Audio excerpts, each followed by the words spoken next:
Welcome to smart competitive school. আজকে আমি topic wise GK এর ক্লাস নাম্বার 1 নিয়ে এসেছি।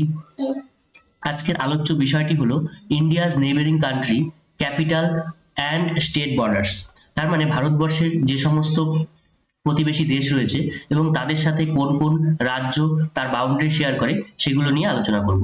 তাহলে দেখো, সবার প্রথমে এগুলো জানতে গেলে তোমাদেরকে ভারতবর্ষের যে ম্যাপ রয়েছে সেটা সম্পর্কে অবগত হতে হবে। তার মানে দেখো, এখানে ভারতবর্ষের ম্যাপের মধ্যে কি রয়েছে, এদিকে রয়েছে পাকিস্তান, এদিকে রয়েছে কি উত্তর দিকে রয়েছে চায়না, তারপরে এদিকে বাংলাদেশ আর এদিকে মায়ানমার। তাহলে এই সমস্ত দেশগুলো ভারতবর্ষের কোন কোন রাজ্যের সাথে সীমানা সংযুক্ত করছে সেটা আমাদেরকে দেখতে হবে। তাহলে সবার প্রথমে দেখো, আচ্ছা সবার প্রথমে যেটা জানতে হবে, আমাদের ভারতবর্ষের নাম, এটাকে ইংরেজিতে আমরা বলছি ইন্ডিয়া। তাই এর নেইবারিং কান্ট্রি কতগুলো রয়েছে? নেইবারিং কান্ট্রি রয়েছে 9টা, টোটাল হচ্ছে 9টা, 9। আউট অফ দেম 7 হচ্ছে ল্যান্ড বাউন্ডারিজ। তার মানে 7টা দেশের সাথে আমাদের সীমানা সংযুক্ত করেছে, আর দুটো দেশের সাথে জলসীমানা সংযুক্ত করেছে। ঠিক আছে, তাহলে জলসীমানা সংযুক্ত করেছে কোন কোন দেশের ক্ষেত্রে সেটা তোমরা কমেন্ট বক্সে কমেন্ট করে জানাবে। তাহলে লেন্থ অফ ল্যান্ড বর্ডার, তাহলে লেন্থ অফ ল্যান্ড বর্ডার মানে কি?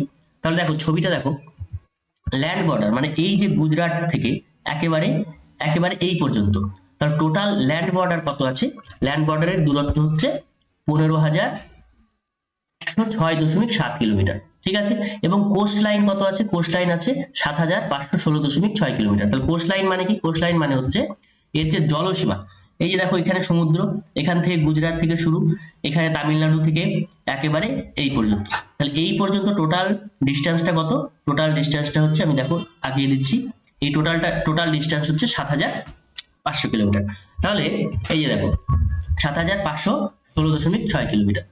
ঠিক আছে, এরপরে দেখো নেম অফ দ্য কান্ট্রি। তাহলে নেম অফ দ্য কান্ট্রি কি? আমাদের আশেপাশে যে সমস্ত প্রতিবেশী দেশ রয়েছে তাদের মধ্যে পড়ছে কে কে? Bangladesh, China, Pakistan, Nepal, Myanmar, Bhutan, Afghanistan. তাহলে বাংলাদেশের সাথে কত কিলোমিটার সীমানা রয়েছে? 4,096 কিলোমিটার। ঠিক আছে, 4,096.7 কিলোমিটার রয়েছে বাংলাদেশের সাথে, এবং এটাই সব থেকে বেশি। এরপরে রয়েছে চায়না। চায়না কত? চায়না রয়েছে 3,488 কিলোমিটার। তারপরে পাকিস্তানের সাথে ভারতবর্ষে কত ল্যান্ড রয়েছে? এটা হচ্ছে 3,323 কিলোমিটার।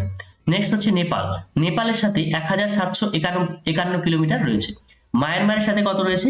1,643 কিলোমিটার। ভুটানের সাথে কত? 699 কিলোমিটার। এবং আফগানিস্তানের সাথে যেটা বিতর্কিত সেটা হচ্ছে 106 কিলোমিটার। ঠিক আছে, এবং এটা যদি আমরা টোটাল করি তাহলে দেখা যাবে 15,106.7 কিলোমিটারই আসছে। ঠিক আছে, তাহলে এখান থেকে আমরা কি কি পেলাম?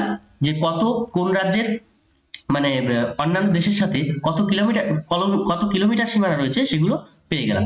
ঠিক আছে, নেক্সট হচ্ছে নেইবারিং কান্ট্রির সাথে কোন কোন রাজ্যগুলো যুক্ত রয়েছে। সবার প্রথমে আফগানিস্তানের সাথে দেখো, আফগানিস্তানের সাথে মাত্র 106 কিলোমিটার রয়েছে। তাহলে প্রশ্ন আসতে পারে যে আফগানিস্তানের সাথে মানে ভারতবর্ষের সাথে কোন দেশের সীমানা সব থেকে কম রয়েছে? সেটা হচ্ছে আফগানিস্তান, এবং সব থেকে বেশি রয়েছে কোনটা?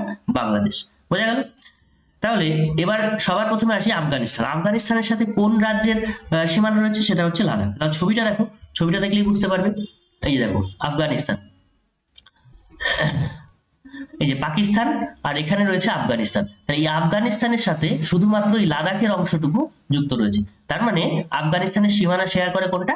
লাদাখ। বোঝা গেল? তাহলে ছবি দেখে তোমরা যদি এটা পড়তে পারো তাহলে কিন্তু অনেক সুবিধা হবে, এবং ছবিটা কিন্তু মুখস্থ রাখতে হবে। এরপর হচ্ছে বাংলাদেশের সাথে কোন কোন রাজ্যের সীমানা রয়েছে?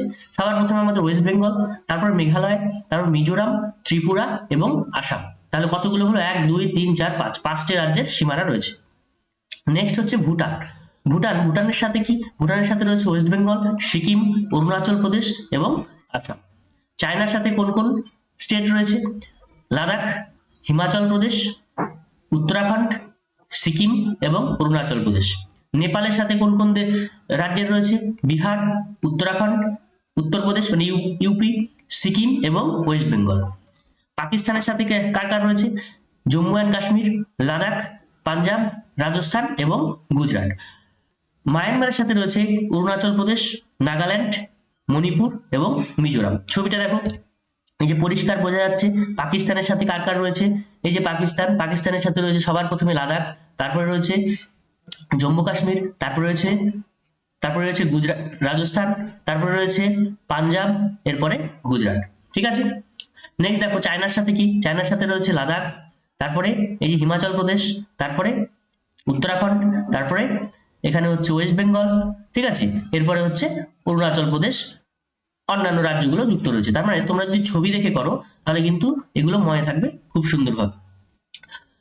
এরপরে দেখো তাহলে এগুলো হয়ে গেল। এরপর কিছু এক্সট্রা ইনফরমেশন রয়েছে যে টু ক্যাপিটাল অফ শ্রীলঙ্কা, শ্রীলঙ্কার কিন্তু দুটো ক্যাপিটাল রয়েছে। ঠিক আছে, দুটো ক্যাপিটাল কি কি, সেটা হচ্ছে শ্রী জয়বর্ধনী পুরাকোটে। ঠিক আছে, শ্রী জয়বর্ধনী পুরাকোটে সেটা হচ্ছে লেজিসলেটিভ ক্যাপিটাল, আর এক্সিকিউটিভ ক্যাপিটাল কি, এক্সিকিউটিভ ক্যাপিটাল হচ্ছে কলম্বো। ঠিক আছে, তোমরা এই সমস্ত যে দেশগুলো বললাম যে প্রতিবেশী দেশ, তাদের রাজধানীর নাম তোমরা কমেন্ট বক্সে কমেন্ট করে জানাবে। গঙ্গা এবং যমুনার মিলনস্থল কোনটি, গঙ্গা এবং যমুনার মিলনস্থল হচ্ছে বর্তমানে প্রয়াগরাজ, যেটা আগে এলাহাবাদ নামে পরিচিত ছিল, এবং এটাকে আমরা ত্রিবেণী সঙ্গম বলি। এটা গঙ্গা, যমুনা এবং সরস্বতীর মিলনস্থল। বোঝা গেল? তাহলে তোমরা অবশ্যই কোথাও যদি কোনো সমস্যা হয় অবশ্যই কমেন্ট বক্সে কমেন্ট করে জানাবে। ভিডিওটি কেমন লাগলো কমেন্টে জানাবে। Thank you.